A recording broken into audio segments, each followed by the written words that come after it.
Pannagedra Shayana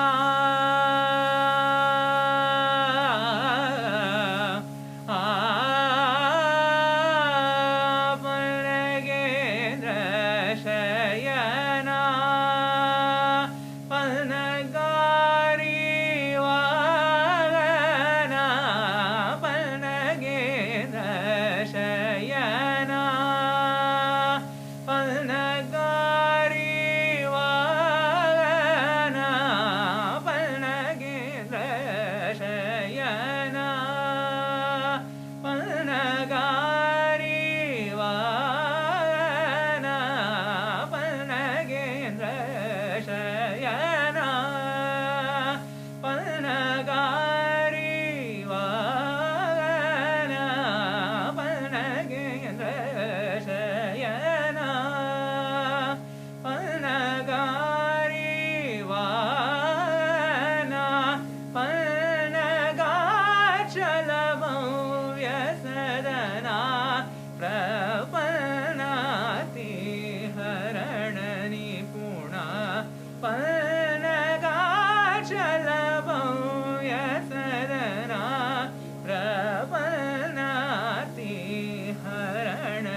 Kripa Sagara Paratattvadhara Varamulo Sagi Brovavaiya Paravasudeva Varamulo Sagi Brovavaiya Paravasudeva Nirajanetra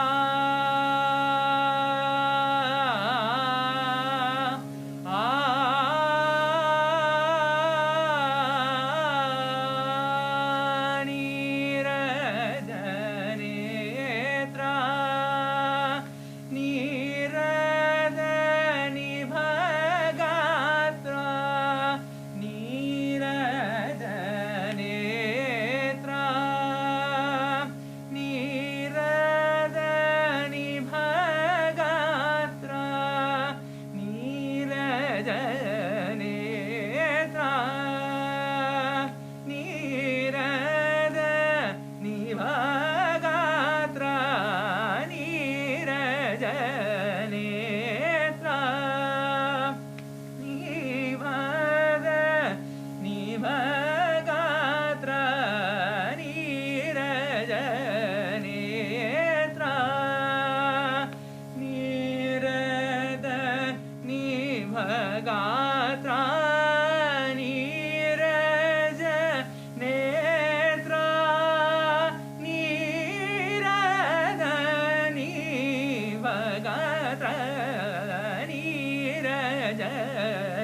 Rama,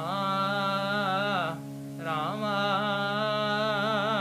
Rama.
Om Prithvi Shantirantariksha Shantir Dyav Shantir Disha Shantiravantara Disha Shantiragnishantir Vayu Shantiraditya Shantish Chandrama Shantir Nakshatrani Shantirapa Shantiroshadaya Shantir Vanaspataya Shantir Gau Shantiraja Shantirashva Shantir Purusha Shantir Brahma Shantir Brahmana Shantir Shantireva Shanti Shantir Me Astu Shantihi.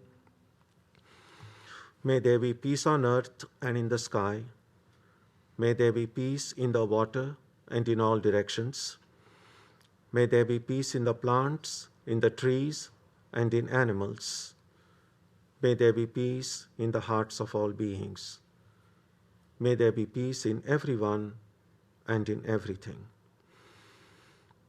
Sarvetra sukhinas santu, sarve santu niramayaha, sarve bhadrani pashyantu, ma kaschit dukkha bhag bhavet, sarvastaratu durgani, sarvo bhadrani pashyatu, sarvas sadbuddhimapnotu, sarvas sarvatra nandatu. May all be happy and healthy. May all see what is good, and may no one experience misery. May all overcome their obstacles and acquire good tendencies. May people everywhere find joy and fulfillment.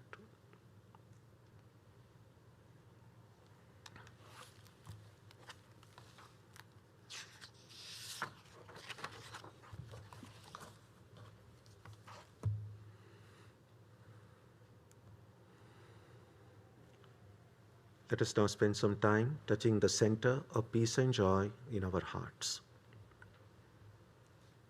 A good way to begin the practice is to withdraw the scattered energies of the mind and bring them to rest on one point. That point can be our own breathing. Let us therefore practice breathing with awareness. As we breathe in, let us visualize that our body and mind are being filled with love, strength, and compassion. And as we breathe out, let us release all the stress, anxiety, and exhaustion in the body and mind. Let us practice this way for a while.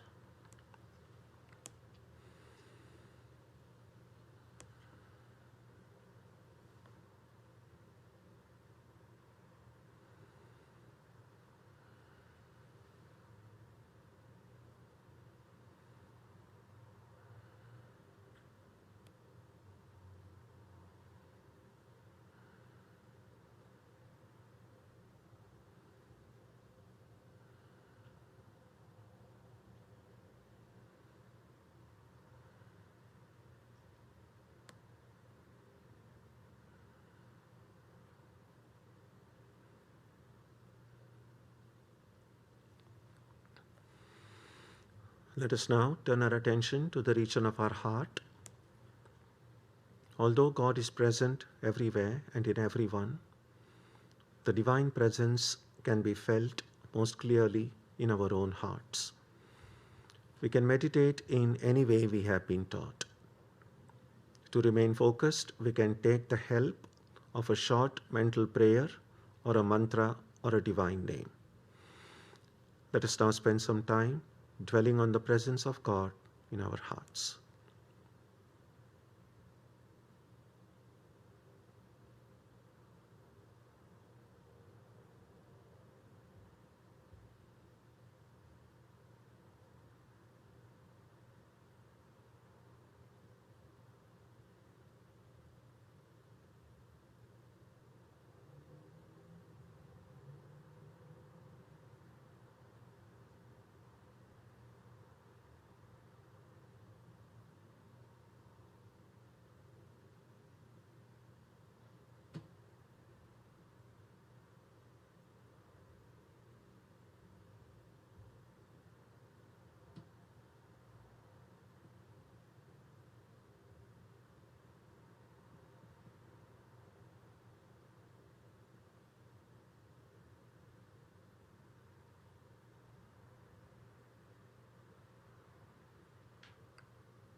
Om Shanti Shanti Shanti Harihi Om.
Asato ma satgamaya, tamaso ma jyotirgamaya, mrityorma amritam gamaya, avirāvirmayeti, rudrayatte takshinam mukham, tena mam pahi nityam.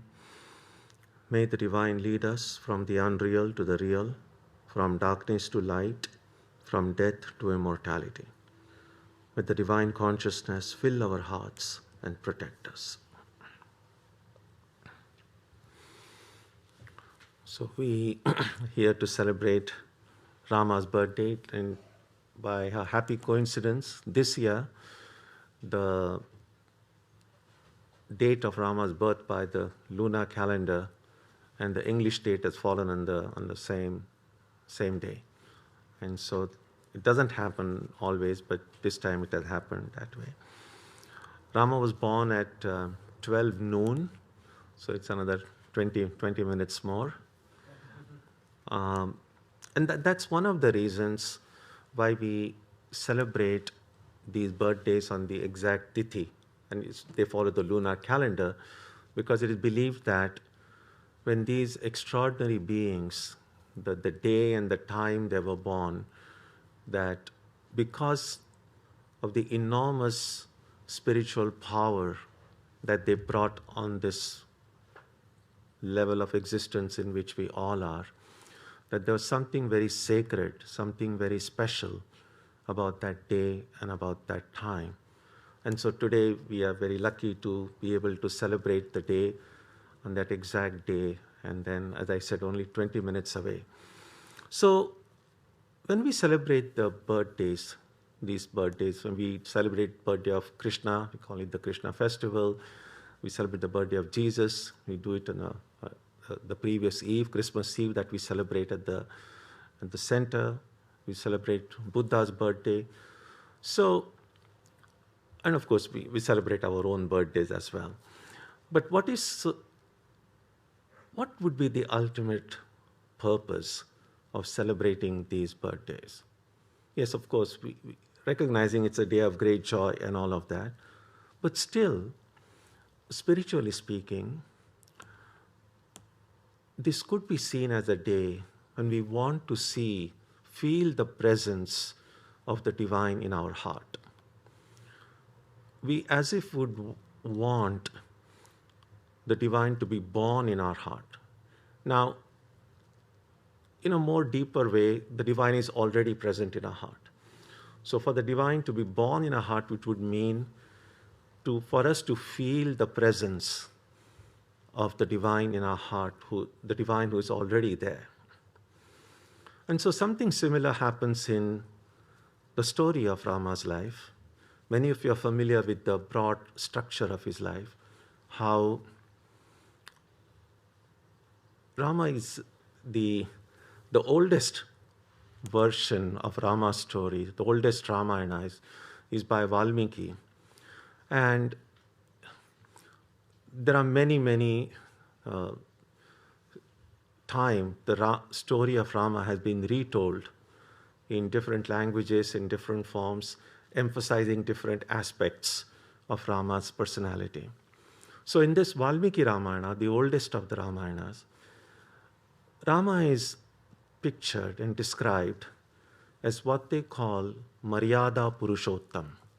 It's an ideal human being. Yes, it's recognized that he is divine, he is an avatar, he is an incarnation. But in that book, they describe him as an ideal human being. And throughout Rama's story, he was a king, he was also a son, he was a father, he was a husband. So many different relationships as an older brother, as a friend. We see that what does it mean to be an ideal son or an ideal daughter, an ideal spouse, an ideal father or mother. So we get glimpses of that ideal in Rama's personality.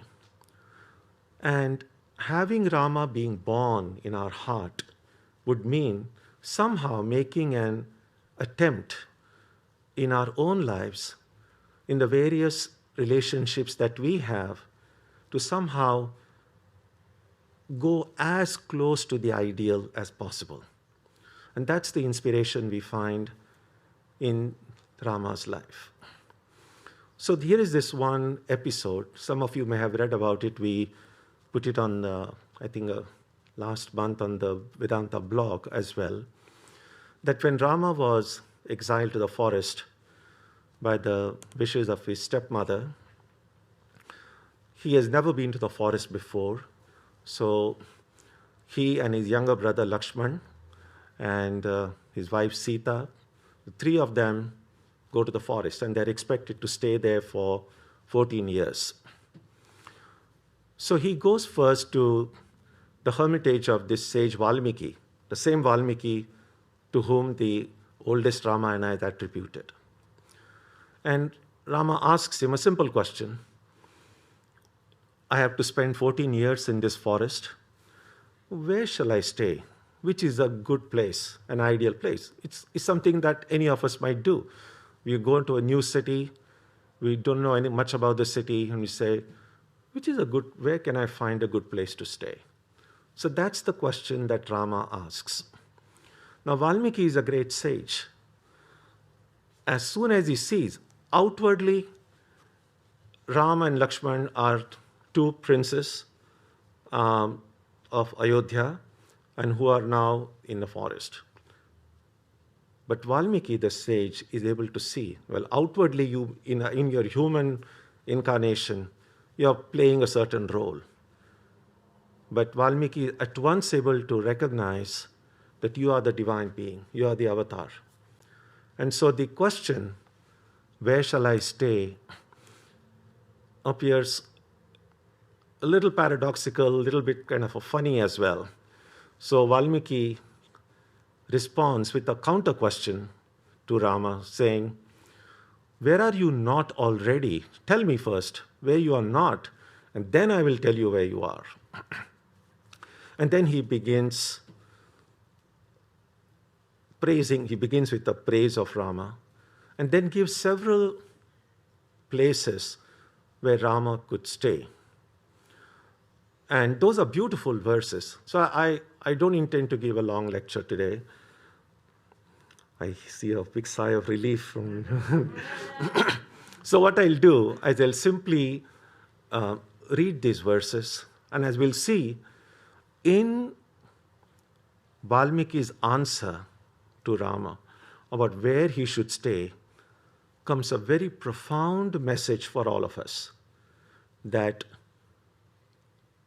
we'll see as it goes, that this is what you and I need to do before the divine comes to stay in our own hearts. So this is how it begins. I'm going to attempt to read the original. I'm not an expert in it, but let me give it a try. Ram Swaroop तुम्हार रामा, बचन अगोचर बुद्धि पर, अभिगत अकथ अपार रामा, नेति नेति नित निगम कह. O Rama, your true nature is indescribable, beyond understanding and comprehension, and without limits. This is the age-old Vedic formulation where the highest reality, the transcendent reality, is said to be beyond the reach of the mind and the senses. And now Valmiki begins giving his suggestions to Rama about where he could stay. Sunahu Ram ab kahau niketa, जहाँ बसहु सिय लखन समेता, जिनके श्रवण समुद्र समाना, कथा तुम्हारी सुभग सरिनाना, भरहि निरंतर हो ही न पूरे, तिनके हिय तुम कहूँ गृह Rure. O Rama, I'll now tell you the place where you can stay with Sita and Lakshman. There are people who can never hear enough about your life and words, like an ocean which never overflows, even when filled continuously by rivers. Please make the hearts of such people your home. Lochana Chataka Jinakari Rakhe Rahi Harasa Jaladhara Abhilase Tinake Hridaya Sadana Sukhadayaka Basahu Bandhusiya Saha Raghunayaka. Please make your blissful home with Sita and Lakshman in the hearts of those whose eyes yearn for your vision like the Chathaka bird yearns for rainwater.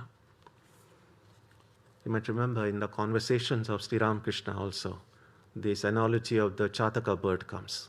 It's said to be a mythical bird which will not drink water which is on the ground. It will drink water that directly comes from above. The idea is that the more our minds and hearts are turned to what comes directly from the divine, rather than getting mired into the perishable material things of the world. Jasu tumhara manasa bimala हमसे निजी जासु मुकुताहल गुण गण चुनई Ram बसहु हियतासु. Please stay in the hearts of those who, like a swan playing with pearls in a lake, remain engaged with the magnificent qualities of your mind. Prabhu prasad suchi subhaga subasa sadar jasu lahai nitanasa tumahi nivedita bhojanu karahi Prabhu prasad patu bhushan dharahi karanita karahi Ram pada puja Ram bharosa हृदय नहीं दूजा चरण राम तीरथ चली जाही राम बसहु तिनके मन माही. Please stay in the hearts of those who enjoy the fragrance of flowers after offering them to you, who eat food only after offering it to you, who wear clothes only after offering them to you, whose hands are purified by doing your regular puja, whose heart is completely given to you, and whose walking is a pilgrimage to your sacred places. The idea behind it is clear that whatever we do, whatever we think, if somehow we are able to relate all of our activities, physical and mental, to our spiritual ideal, to God, those activities nourish us. Those activities make us stronger. But everything that we do and think, which has no connection, even indirectly, with our spiritual ideal, that will somehow increase our bondage, kind of drag us down away from the bliss that we all seek. सबु करि मांगहि एकु फलु राम चरण रति हो तिनके मन मंदिर बसहु सिय रघुनंदन दो. Please stay with Sita in the shrine-like hearts of those who, after carrying out all their duties, only seek pure devotion to your feet.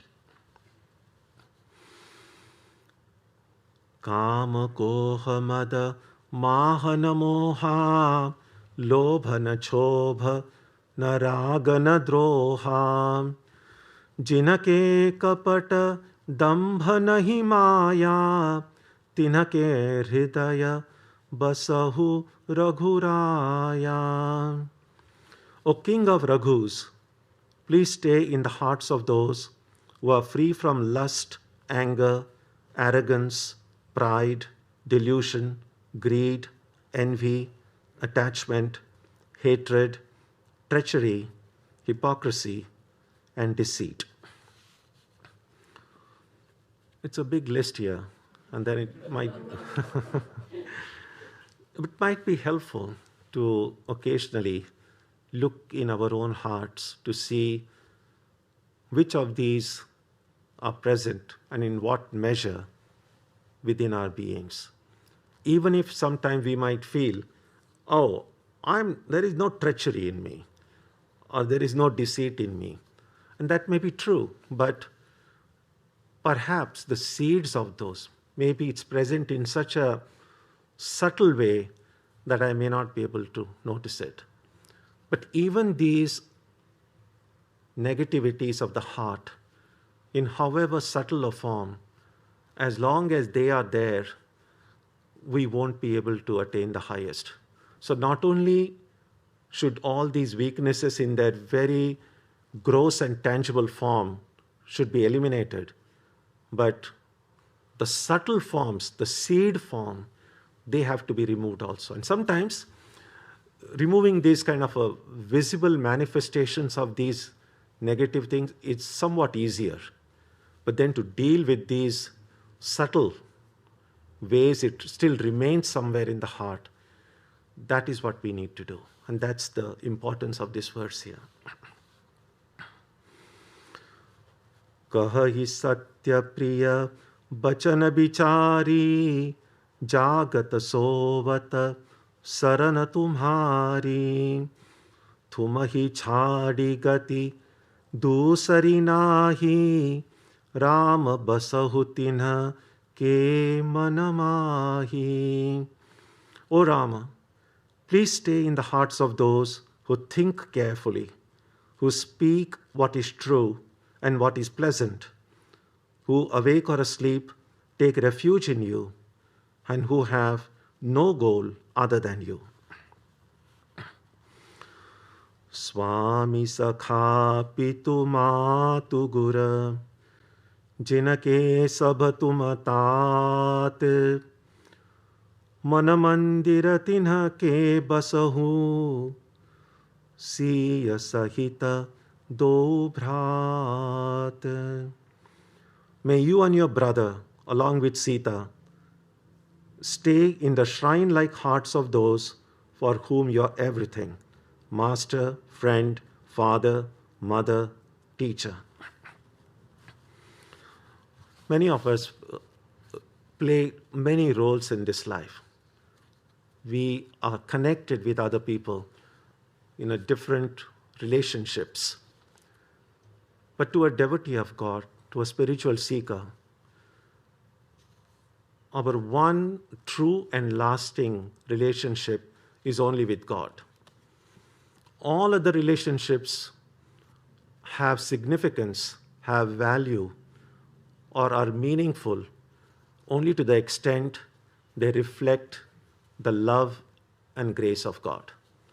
So any relationship in which the Spirit or God has no place, that kind of a relationship can only lead to pain and suffering.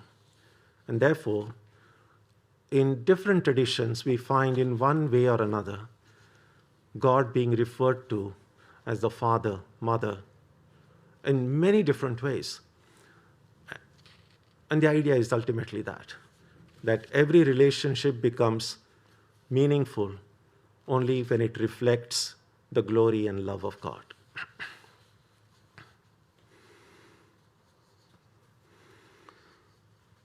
गुण तुम्हार समुजई निज दोसा जेहि सब भांति तुम्हार भरोसा राम भगत प्रिय लागहि जेहि तेहि उर बसहु सहित बैदेहि.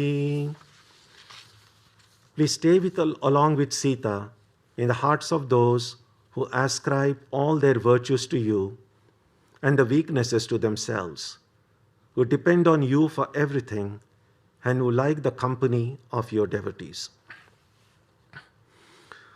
जाति पाति धनु धर्म बढ़ाई, प्रिय परिवार सदन सुखदाई, सब तजि तुम ही रही लौलाई, ते ही के हृदय रहूँ रघुराई. O King of Raghus, please stay in the hearts of those who have given up the pride of caste, race, wealth, spirituality, and attachment to family and home. Among all the different prides mentioned here, I think special attention should be paid to the pride of spirituality. Sometimes we might be able to rid ourselves of all the other prides, if you like. But one of the most difficult ones is to feel I'm somehow more spiritual than you. Sometimes we speak about the holier than thou attitude. That is the worst. So the more advanced in spiritual life we'll become, the more humble we will be. The more we see the glory of God reflected in every person, the more we'll realize how we are the ones who are lagging behind. Everyone else is ahead. So it's a completely different way of looking at things. So as long as even there is the least trace of ego in my heart, I need to recognize that I have still a long way to go.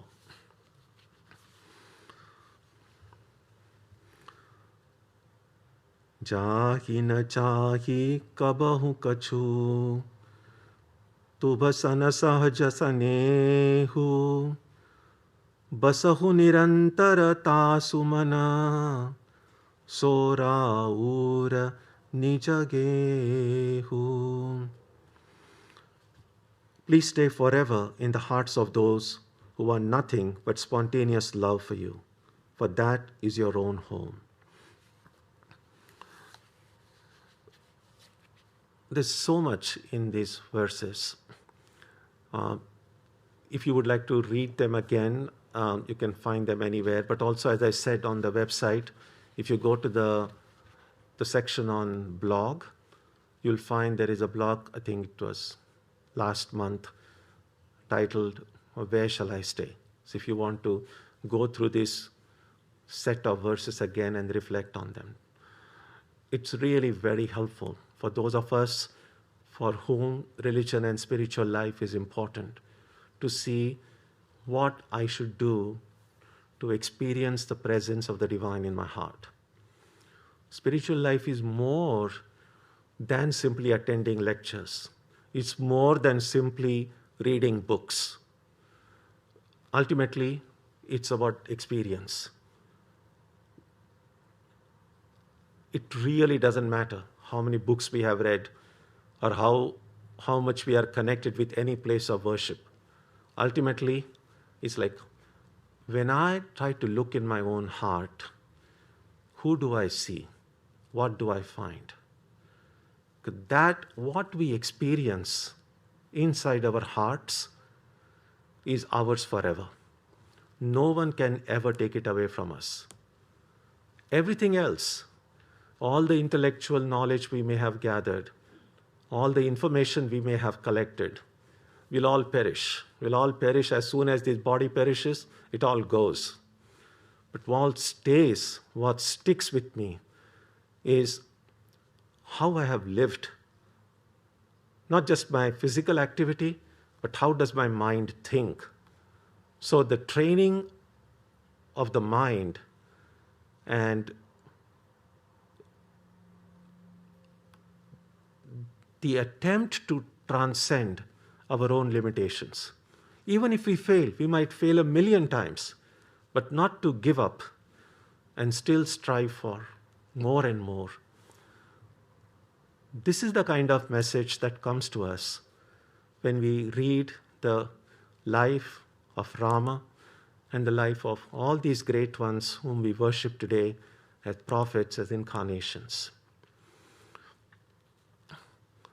So I'll conclude with a prayer to Rama. that may through His infinite grace, may that experience of the divine come to all of us, that may the obstacles in our path be removed.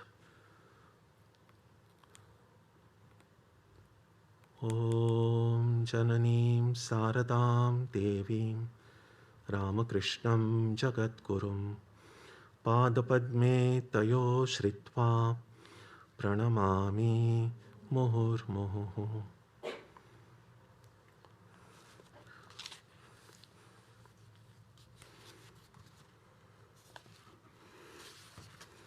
So let us now meditate for 5 minutes in silence. If you have a mantra, please repeat the mantra or reflect on what we have read today. And let us try to experience the presence of God in our hearts.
Shanti Shanti Hari Om.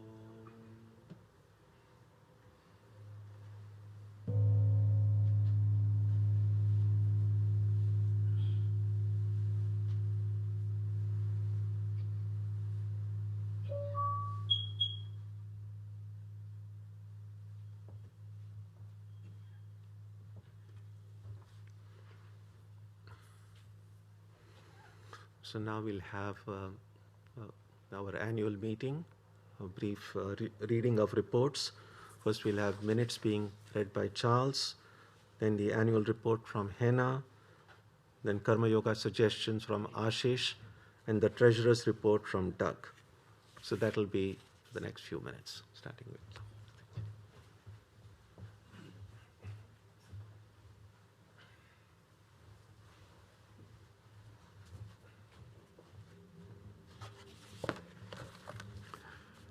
Annual Meeting 2022, Minutes of last year's meeting.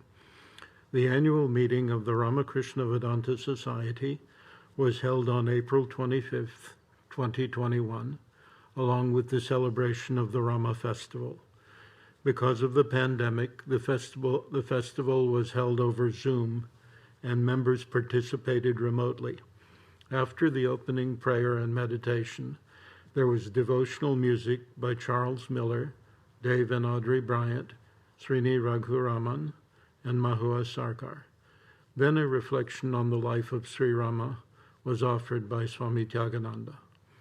This was followed by the reading of the minutes of the previous annual meeting by Charles Miller. The Center's annual report was presented by Hannah Chatterjee, and the Treasurer's report by Doug Rao. The meeting concluded with the singing of Sarvamangala.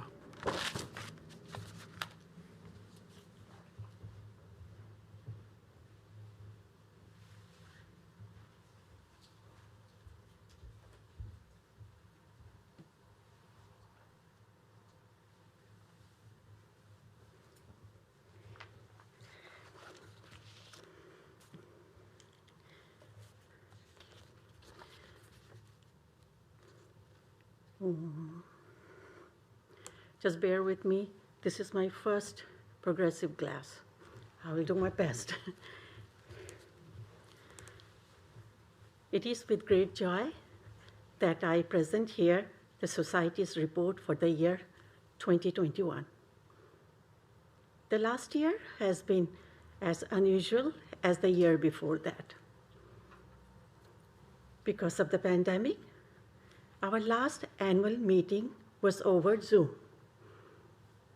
It feels good to have the meeting this year in person and to have all of you present here. There are many others also who are participating in the today's festival virtually. A big welcome to you all. Last year, we had 34 satsangs and 12 study group meetings. We reopened for in-person programs in September. After the winter recess in January, the Omicron wave was on the rise. So we went back to online streaming and reopened last week on April 3rd. We hope and pray that there won't be any serious outbreaks in the months ahead. We had only one guest speaker last year, Pravajika Brajaprana from the Vedanta Society of Southern California in Santa Barbara. The special days on the Society's calendar were observed with worship and music, all online, and many of you did the flower offering and the food offering in your personal shrine at home. These days included Mahashivratri, Durga Puja, Kali Puja, and the birthdays of Sri Ramakrishna, Holy Mother Sri Sarda Devi, and Swami Vivekananda. As always, devotees and members contributed to these pujas with flowers, fruits, and donations. The Kalpataru Day, Guru Purnima, the Krishna festival, and the Rama festival were also celebrated as usual with a great joy by all members. Swamy Tyagananda continues to carry out his responsibilities as a chaplain at MIT and Harvard. All of his lectures and classes to outside groups occurred online last year. I would like to thank all members, devotees, volunteers, and friends who have continued to help the center in various ways in spite of the special challenges created by the pandemic.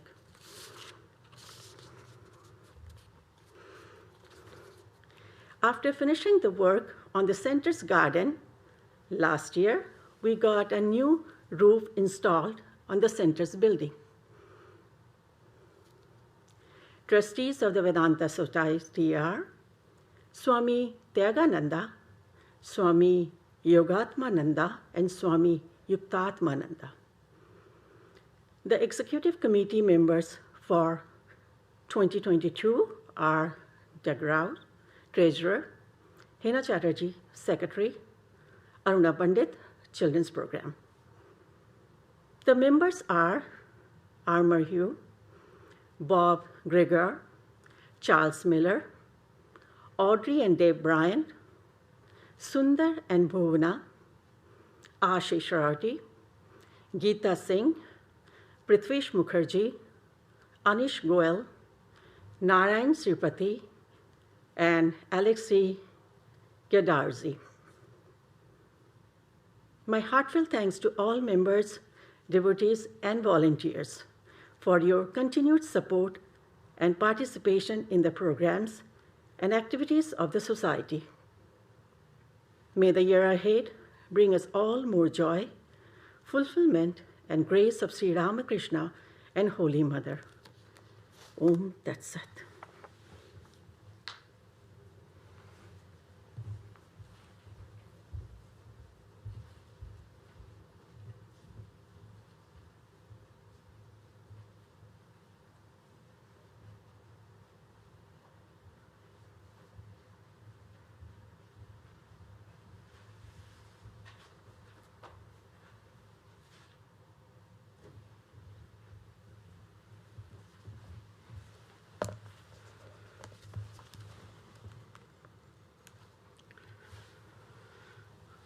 Hello, everyone. It's wonderful to welcome everyone back in person after such a long break. It is a great privilege to be able to serve our Vedanta community. And on behalf of all the volunteers, we are all grateful for this opportunity to practice Karma Yoga here. Even if you're not formally a volunteer, it is possible for every one of us to serve and practice Karma Yoga whenever we visit the Vedanta Society.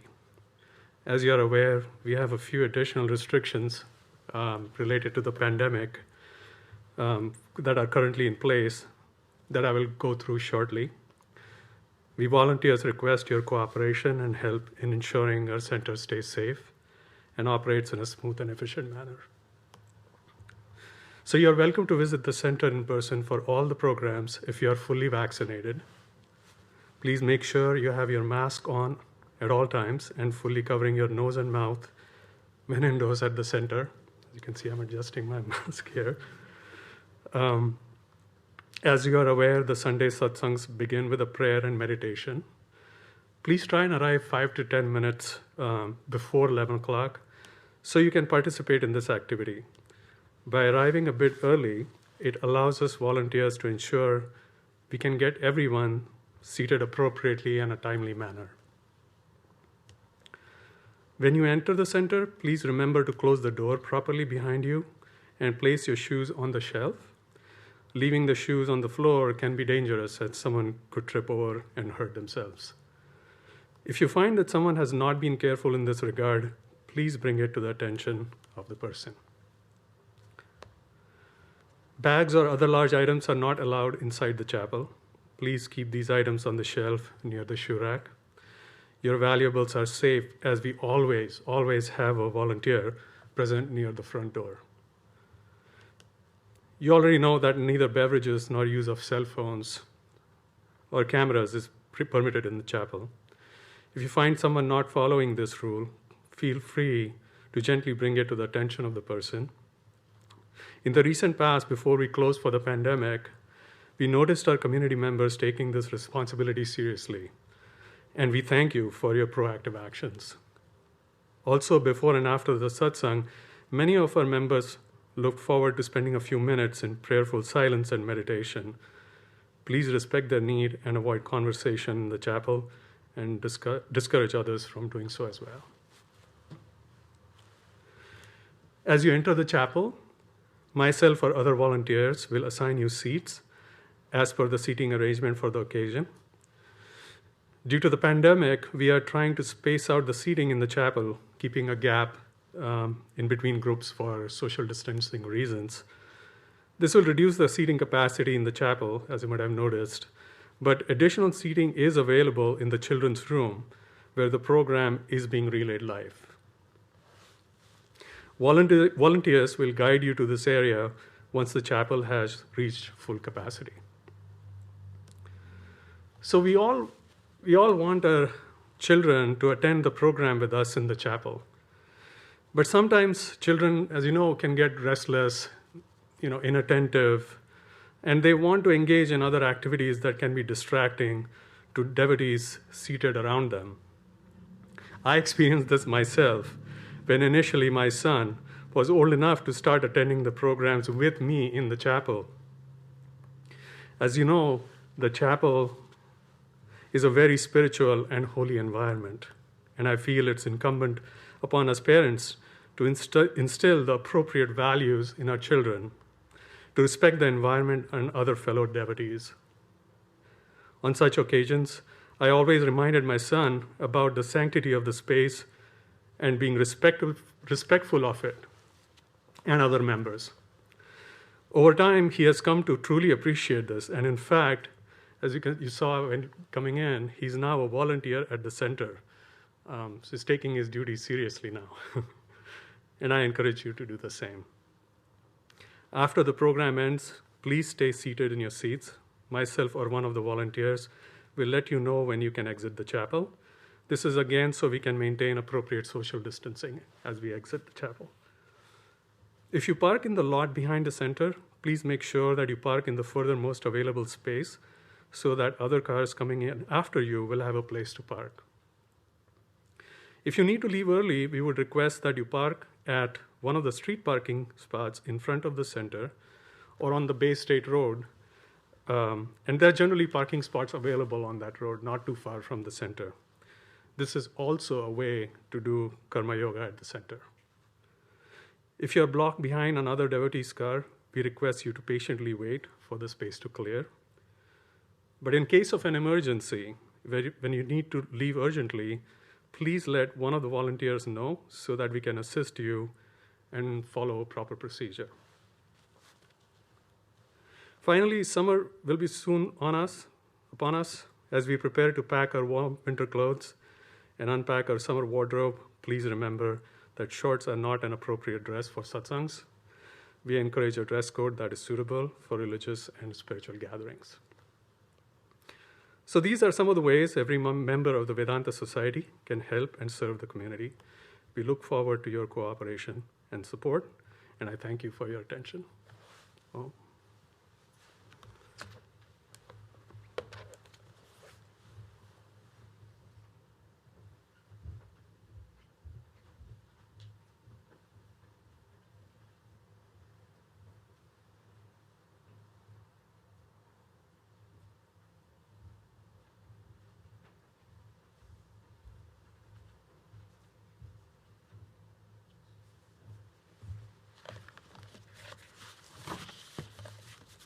Good afternoon. I'd like to add my note to how joyful it is to be here physically to see you and to be seen. It's nice to be in this holy atmosphere again. I also would like to maybe borrow Henna's glasses next year, as these numbers seem to be shrinking every year. Let me read the Treasurer's Report, a financial statement for 2021. So in receipts, we had bookstore sales of $3,229, which is very impressive considering that we were virtual most of the year. Collections of $789, donations of $295,783. We earned interest of $1,792 for total receipts of $301,593. Our expenses during the year were for an automobile, $1,914, bookstore, $879, contributions, $1,400, fees and charges were $1,331, groceries and supplies, $4,653, an honorarium, $300, insurance, $6,712, maintenance, $136. This is just normal maintenance. I'll mention in a moment what Henna also mentioned about some capital expenditures we had. Medical, $14,746. Some new equipment we purchased for $838. $354 for printing and postage. Repairs and renovations of a small nature were $1,541. Sales tax of $32. Snow removal and landscaping were $3,430. And utilities were $18,741. The total expenses for the year were $57,005. We had a net operating income of $244,588. And as Henna mentioned, we took upon repairing the roof, which had not been done, I believe, since the building had been 130 years. Yes, 130 years, so it was about time. And at the same time we did that, we then, along with the actual slate roofing, there's a very ornate cornice that goes around that's very decorative and very much to the period. And as you may know, this building is one of the last freestanding residence buildings in Back Bay, if not the last standing one. So the Historical Commission is quite, let's say, eager to preserve the original look and feel. So we found a good company that spent, as you may have noticed by the scaffolding, much of the year repairing the roof, the dormers, the chimney, and then completely replacing and then rebuilding and painting the cornice all the way around to that very ornate cornice. It was an expensive project. We then widened the driveway, make it much easier for 2 cars to be there. So the total was $715,272, of which the actual roof and masonry and was $527,000. Excuse me, the roof was $527,000. Just to give you an idea what slate roofing cost. Masonry was $131,396. The driveway was a minor $2,350. But the windows replaced, were painted, the dormers, all this, of course, had to also be done to historical standards for $54,325. Thank you.